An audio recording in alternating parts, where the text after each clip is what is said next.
This is another one of our Bartram sites, and this is Beecher Springs Run. We're just a few hundred yards from Beecher Spring, which is on the other side of the road up this way.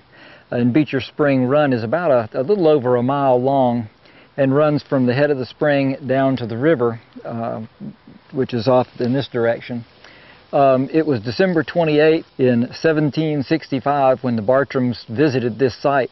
They had camped at Johnson's Bluff, which is up near Willaca Spring, and then they had gotten up in the morning and traveled down the river, up the river, headed south from Johnson's Bluff, past what is present-day Willaca, and they stopped and visited Mount Hope, which was an Indian mound there on the St. Johns River, just a couple miles to the south of Willaca.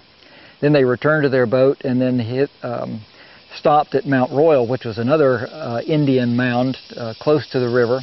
And from there, they proceeded to hike along this run up to the head of the spring. And they described in the journal entry for December 28th that the Beecher Spring Run ran clear and that it was large enough to turn a small mill.